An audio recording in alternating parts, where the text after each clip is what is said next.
தூரமா இருந்த ஒரு காட்டுல சோனா குருவி தன்னோட சின்ன சின்ன குழந்தைங்களோட வாழ்ந்து வந்தது. ஒரு நாள் சோனா குருவி தன்னுடைய குழந்தைங்க கிட்ட இப்படி சொல்ல ஆரம்பிச்சது. குழந்தைங்களா, அம்மா போய் உணவு தேடி எடுத்துக்கிட்டு வரேன். நீங்க 2 பேரும் பத்திரமா வீட்டுல இருக்கணும். அது மட்டும் இல்ல, இந்த முட்டைக்குள்ள இருக்கிற உங்க தம்பியையும் பத்திரமா பாத்துக்கோங்க. அம்மா, எனக்கு சோளம் எடுத்துக்கிட்டு வாங்க. அம்மா, எனக்கு பழம் வேணும். சரி, என் குழந்தைங்களுக்கு என்ன பிடிச்சதோ அதையே எடுத்துட்டு வரேன். பாய் செல்லங்களா. பாய்மா. அம்மா, சீக்கிரமா வந்துருங்க. பிறகு சோனா குருவி உணவு தேடுறதுக்காக பறந்து போச்சு. இன்னைக்கு சோனா குருவி உணவு எடுக்கிறதுக்காக ரொம்ப தூரம் பறந்து போய் ஆகணும். அதனால வேகமா பறந்து போக ஆரம்பிச்சது. பியூட்டி, அம்மா வரதுக்குள்ள நம்ம ஜக்கு வீட்டுக்கு போய் கொஞ்ச நேரம் விளையாண்டுட்டு வரலாம். அப்படியே திரும்பி வர்றப்ப நதியில போய் தண்ணி குடிச்சிட்டு வரலாம். குக்கு, நான் திரும்பி வர வரைக்கும் நீங்க 2 பேரும் வீட்லயே இருக்கணும்னு அம்மா சொல்லிட்டு போனாங்களே, மறந்துட்டியா? அப்புறம் நாம 2 பேரும் வெளியில போயிட்டா இந்த முட்டையை யாரு பாதுகாக்கிறது? நான் வரல. பியூட்டி, கொஞ்ச நேரம் விளையாண்டுட்டு நாம உடனே திரும்பி வந்துடலாம். இல்ல குக்கு, நான் அம்மாவோட பேச்ச மீற மாட்டேன். பியூட்டி இப்படி பிடிவாதமா சொல்ல பிறகு குக்கு மட்டும் ஜக்கு வீட்டை நோக்கி பறந்து போனான். இந்த சமயத்துல கோரிக்காகவும் தன்னோட வீட்டை விட்டு உணவு தேட கிளம்பிக்கிட்டு இருந்தது.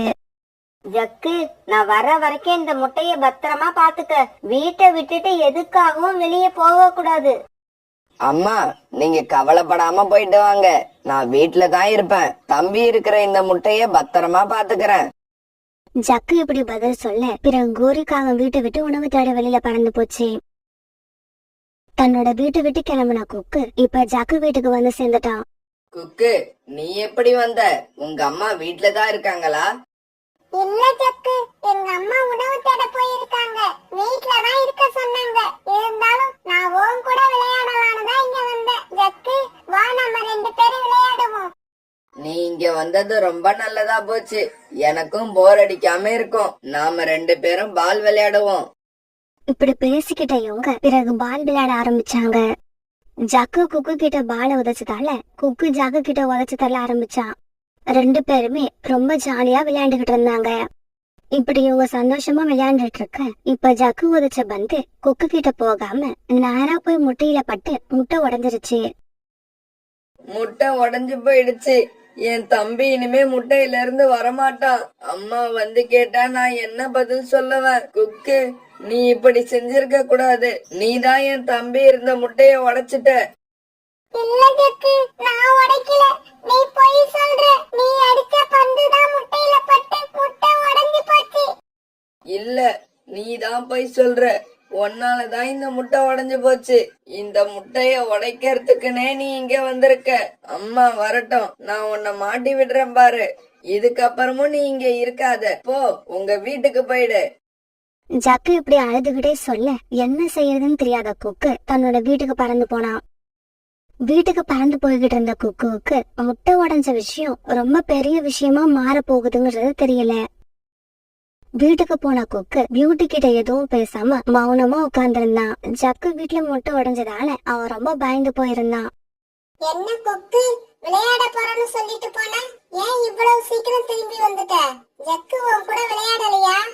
பியூட்டி கேட்ட கேள்விக்கு குக்கு பதில் சொல்ற நிலைமையில இல்ல. அதனால மௌனமாவே இருந்தான். இந்த நேரத்துல உணவு தேட போன சோனா குருவியும் கோரிக்காவும் ஒரு இடத்துல சந்திச்சாங்க.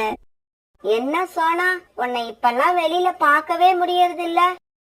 கோரி அக்கா, என்னோட முட்டையில இருந்து இன்னும் குழந்தைங்க வெளியே வரல. அதனால அனாவசியமா நானும் வீட்டை விட்டு வெளியில வர்றதில்ல. அப்புறம் உங்க குழந்தை பிறந்துருச்சா? இல்ல சோனா, அநேகமா இன்னும் 2 நாள்ல குழந்தை பிறந்துடும்னு நினைக்கிறேன். நான் கூட அதனாலதான் அதிகமா வீட்டை விட்டு வெளியே வர்றதே இல்ல.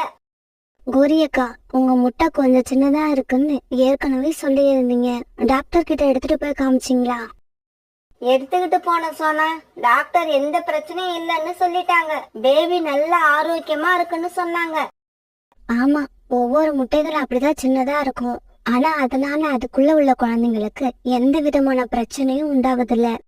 சரி சோனா, வா கிளம்புவோம். நான் வீட்டை விட்டு கிளம்பி ரொம்ப நேரம் ஆகுது. மறுபடியும் போய் முட்டைய பார்த்தாதான் எனக்கு நிம்மதியா இருக்கும். கோரி இப்படி சொல்ல பிறகு சோனா குருவியும் கோரிக்காகவும் தானியங்கள் எடுத்துக்கிட்டு தங்களுடைய வீட்டுக்கு திரும்பி வந்தாங்க. கோரிகா தன்னோட வீட்டுக்குள்ள நுழைஞ்ச உடனே ஜக்கு அழுதுகிட்டே இப்படி பேச ஆரம்பிச்சான். முட்டை உடைஞ்சதுக்கு நாம தான் காரணம்னு தெரிஞ்சா அம்மா அடிப்பாங்கன்னு ஜக்கு குக்கு தான் முட்டைய உடைச்சான்னு போய் சொன்னான். அம்மா அம்மா, நீங்க வீட்டை விட்டு கொஞ்ச தூரம் கூட போயிருக்க மாட்டீங்க. அதுக்குள்ள சோனா ஆண்டியோட பையன் குக்கு நம்ம வீட்டுக்கு வந்தான். இப்படி வந்த அவன் பால் விளையாடலாம்னு சொல்லி பாலை எடுத்து அடிச்சு தம்பி இருந்த முட்டைய உடைச்சிட்டான். ஜக்கு சொன்னதை கேட்ட கோரிக்காகும் அப்பதான் தன்னோட முட்டைய பார்த்தது. முட்டை உடைஞ்சு கிடக்கிறத பார்த்த உடனே கோரியோட மனசுல எரிமலை வெடிக்க ஆரம்பிச்சது. ஜக்கு, என்னடா சொல்ற? நம்ம முட்டை உடைஞ்சு போச்சா? அப்படின்னா என்னோட குழந்தை இறந்து போயிடுச்சா? அடப்பாவமே, இப்படி நடக்கும்னு தெரிஞ்சிருந்தா நான் உணவு தேடவே போயிருக்க மாட்டேன். அந்த குக்கு இப்படி செய்வான்னு நான் நினைக்கவே இல்ல. ஜக்கு, நீ எதுக்காக அவனை வீட்டுக்குள்ள விட்ட? அம்மா, நான் அவனை கூப்பிடவே இல்ல. அவனாதான் நம்ம வீட்டுக்கு வந்தான். வா பால் விளையாடலாம்னு என்ன கூட்டான். நான் வரலன்னு சொன்னேன். உடனே அவன் கோவத்துல பந்தை எட்டி உதைச்சான்.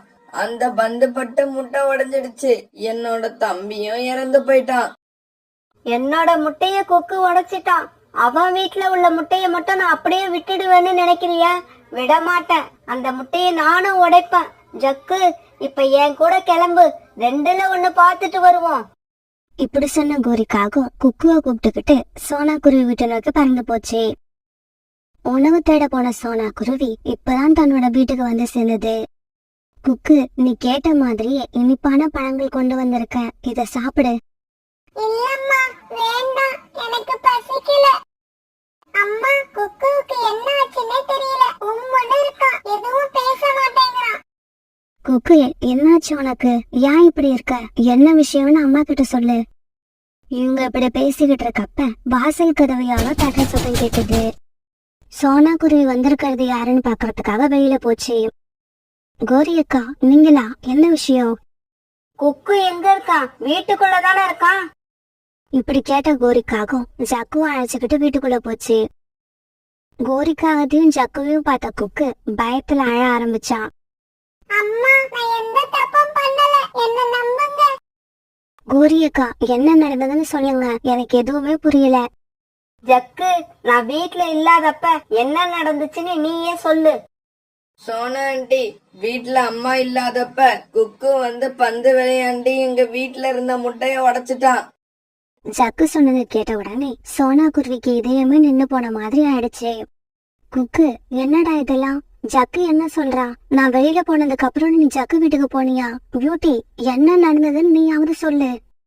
ஆமாம்மா, குக்கு என்னையும் ஜக்கு வீட்டுக்கு கூப்பிட்டான். ஆனா நான் போகல. குக்கு மட்டும் தான் அங்க போனான்.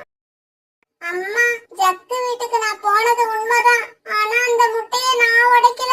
ஜக்கு பந்த உதைக்கிறப்ப அது முட்டையில பட்டு முட்டை உடைஞ்சிடுச்சு. ஆனா ஜக்கு இப்ப நான் தான் அந்த முட்டைய உடைச்சேன்னு போய் சொல்றான். குக்கு சொன்னதை கேட்டு ரொம்பவும் கோபமான சோனா குருவி குக்குவை ஒங்கி ஒரு அறை விட்டது. குக்கு, உன்னை நான் வீட்டுல இருக்க சொல்லிட்டு தானே போனேன். வீட்டை விட்டு வெளியே உன்னை யாரு போக சொன்னது? என் பேச்ச கேட்காததால இப்ப எவ்வளவு பெரிய பிரச்சனை வந்திருக்கு பாரு. சோனா, பிரச்சனை எனக்கு மட்டும் வரல, இப்ப உனக்கும் வரப்போகுது. ஏன் முட்டைய உன் பையன் உடைச்ச மாதிரி இப்ப ஓ முட்டைய நான் உடைக்க போறேன். இப்படி சொன்ன கோரிக்காகும் தாவி குதிச்சு கூட்டுல இருந்த முட்டைய தன்னோட கையில எடுத்துக்கிச்சு. கோரி அக்கா, நான் சொல்றதை கேளுங்க. கடவுள் மேல சத்தியமா உங்க கையில இருக்க முட்டையை உடைச்சிடாதீங்க. உங்க முட்டையை யாரும் வேணும்னு உடைக்கல.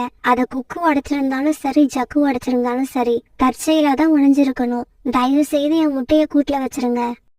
ஆனா தன்னோட முட்டை உடைஞ்ச கோபத்துல இருந்த கோருக்கு சோனா குருவி சொன்னது எதுவுமே காதுல விழல. தன்னோட கையில இருந்த முட்டைய வேகமா தரையில ஓங்கி அடிக்க அந்த முட்டையும் உடைஞ்சு போயிடுச்சு. முட்டை உடைஞ்சதை பார்த்துட்டு சோனா குருவி குடும்பத்துல உள்ள எல்லாரும் அதிர்ச்சி ஆயிட்டாங்க. ஒரு நிமிஷம் யாரும் எதுவும் பேசல. உடைஞ்சு போயிடுச்சு, என்னோட முட்டை உடைஞ்சு போயிடுச்சு. கோரி அக்கா, இன்னைக்கும் நாளைக்கும் இந்த உலகத்தை பார்க்க ஆசையா இருந்த என்னோட குழந்தைங்க நீங்க கொண்டுட்டீங்க.